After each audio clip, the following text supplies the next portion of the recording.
Hi, welcome back. So I'm on my own today. I thought it'd be interesting to talk to you about independence in toddlers. So our daughter's 21 months, so she's getting to the age where she really wants to be independent. There are things that we can do to help her along, help her kind of nurture her desire to be independent. So I thought I'd talk to you about how we try to tackle that in our home and the things that we kind of say to her to help her along, help her feel kind of secure, reduce the chance of those horrible tantrums that happen and them getting frustrated, which we don't want. So first of all, I wanted to show you around our home, show you how we encourage independence with how we set things up in the space, and yeah, we'll get started. So I'm in her playroom at the moment. So we're super lucky we have a playroom. It's in our conservatory. It's nice because it means that our living area isn't completely crammed with toys, and we have that space, for just us and relaxing and family time. So the playroom is in the conservatory. It's not a huge space, but she's only little, so she doesn't need a lot of space. And we try and keep our toys to kind of a minimum so it doesn't overwhelm her. So yeah, over here we've got one of her play shelves. So this is just a 4-cube shelf. It's quite low down, so she can reach the top here, and anything on there she can pull down and play with. And the cubes are really easy to put things in and out of. There's no ledge on the end there to kind of prevent that. So she can take toys out, play with them, and then put them back when she's finished. Super easy for her. Over here we've got another one. So a few books on there, some different activities and toys for her to play with. So all really low levels so she can access it super easy. So the other side of the room, we've got some baskets, which I keep some toys in. We've got a little track there. We've got lots of cars, and I mean, baskets are the key really. If you don't want to buy shelving, baskets are great because even if you don't have a lot of space, at the end of the day, you can just put them away. If you have a cupboard that you want to tidy them away in, and you don't have the space to keep things out all the time, then baskets are great for that. We have a lot of baskets. And yeah, they're so good because they're movable as well. You can pick them up, put them anywhere in the house, and they're just easy. So over here we've got another basket which has her kind of dolls and things in. It's super messy, so apologies for that. And then over here we have a really messy a reading corner, which is just in this cute little canopy. So you can pull it all the way around and kind of get inside it, which is really sweet. And we've got a book basket here with books in, which I rotate, that she can access and pick out and read and look at. She can bring them to me to read. So yeah, it's really cool. So everything you'll just notice is really low, really easy to access. It's not too crowded, nice and accessible is the main thing really with independence. So that's the playroom. Oh, I forgot to tell you actually, we've got a little table, which is really, I don't know why I forgot that table, because I think the table is super important because it's multi-use. So this table we use for eating out. We have lunch on it, we do snacks on there, we use it for sensory stuff, because this is an IKEA table and you can take these top bits off, and underneath is some little buckets that you can put anything in really. Sensory stuff, we use it for scooping rice, we use it for water play and whatever, or just to kind of rest at. If they're playing with puzzles, it's quite good. They can take them over and sit on the chair and play with puzzles. So yeah, that's the playroom. So coming into the living room, there's a few things that we've done to help her be independent.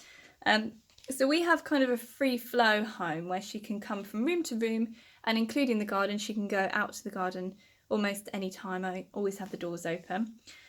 So I wanted there to be a place where she could access her jacket if it was kind of a chilly day. She'll always come to me to help her put it on, but it's nice for her to kind of be able to go and grab it and put it back when I've helped her take it off as well. So in the living room, because the playroom is a conservatory and we don't really have any walls to hang anything, we've put the hooks for the coats in the living room. So it's still very close to the back door, so she doesn't have to go far to get them. So yeah, a little coat is hanging there. And then we've got over here we've got some hooks for kind of cleaning stuff. So at the moment she really loves cleaning up her spills. So from a young age we've always encouraged her to clean up after herself. We do that as well. She sees us do that, so she knows it's the way. And when she has a spill, she'll spill her glass. I always encourage her to kind of mop it up, and she loves doing it. So I've basically got some little towels, little cloths, and I have put a little felt hook on there, which I don't think was my idea. I did find it on some Instagram or something, but it worked really well. So I've just sewn it on there, and then it's really wide, so it's super easy for her to hang back up when she's finished. And there's a little sweep there as well, which she's a bit young to use at the moment, but she likes to play with it. So then we've got her kind of shoe area. So at the front door, super easy, not very fancy at all. I basically put a basket with shoes in, and here is the step. So she sits here, puts her shoes on, and then she'll come straight in from the front door when we've been out, sit down, and she'll attempt to take her shoes off, or I'll help her, and she'll put them in the basket. And this way there's kind of three or four pairs in there for different weathers. So we've got boots, we've got some little sandals, and it gives her the independence also to choose what shoes she wants to wear. So she knows that boots are for more wet weather, windy kind of weather. I've told her that. So I'll be like, it's quite a nice day today, it's quite sunny, we don't want, we're not going to be wearing your boots, blah blah blah, what do you want to wear? Do you want these ones or these ones? And she can choose what she wants, which is really cool. So yeah, that's pretty much it. That's all we've done within the house. So not much, but we don't have a lot of space, to be honest. So there are other things that you can do to encourage independence, kind of foster that independence. So some people have steps in their bathroom for washing hands. So I do have a little step at the moment, but it's not quite high enough. She's still very small. So we do kind of hand washing in the sink in the kitchen. She's got a what are they called? Learning tower, I think they call them. So she can get inside it when I'm cooking. And it also means that she's close to the sink for washing hands and stuff. So I'll put her in that when we're in the kitchen together. So other things that you can really do is, particularly in washing areas, I've seen people put little stools low down with toothbrushes in a little cup, a little cloth for wiping their mouth, or a little mirror to look into when they're kind of brushing their teeth. So those are things you can do in kind of washing areas, which I haven't done yet because I haven't quite got the space. And also it's the way that we kind of speak to our toddlers as well. So for example, well, just giving them a chance to be independent when they ask for it, really. So if Mia sees me doing something for her, like if I'm trying to spread butter on her toast, or if I am trying to kind of cut her lunch up into little pieces, then she'll often say, at the moment she'll say, I do it. So I know that she's a bit too young to do these kind of things, but she still wants to give it a try. And although she might not succeed, although it's not going to be a quick process like if I did it, I still kind of let her have a go, because at the end of the day there's really no rush with it. If she's in no rush to eat it, then that's fine. She can, do what she wants to do. So yeah, it's just about being patient and just letting them have a go, even if you know they're not going to succeed. Or they might surprise you, they might succeed. But even if you know that the task is a little bit advanced for them, if they want to have a go, I always let her just have a go, and she's happy that way. They like to have a bit of control, so just giving them a bit of control in the day with their decisions and the things they do really helps them to feel more independent and like they're more in control of their lives. It kind of reduces that chance of them getting frustrated and tantruming. So those are my tips, really. So a few things around the home that I've done, really easy, anybody can do within the house, because we haven't got a very big house.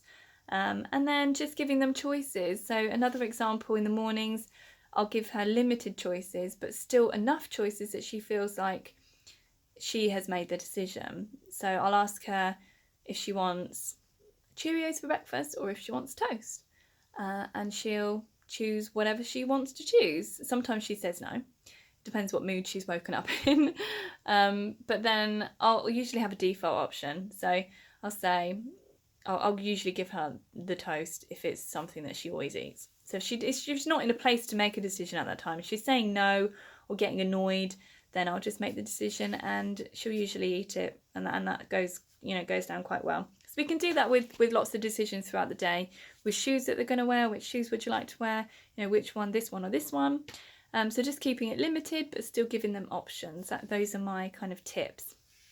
So yeah, that's it really. I don't think there's much else, but yeah, hopefully that's helpful for you. If you've got a very strong-willed toddler, choices are the way forward. Letting them have those choices and having a bit of control is the way. That definitely works with our daughter, and we've learnt that now. A few epic fails along the way, as you do with your first child. But yeah, we've kind of got a good rhythm, and hopefully that'll help you. So yeah, good luck with your toddlers. Let me know how you get on if you decide to do any of the ideas that I've recommended. And yeah, if you like the video, please thumbs up and please subscribe, and we'll be posting more videos in the future about all different topics. So I look forward to seeing you then. Thanks very much for watching. Bye!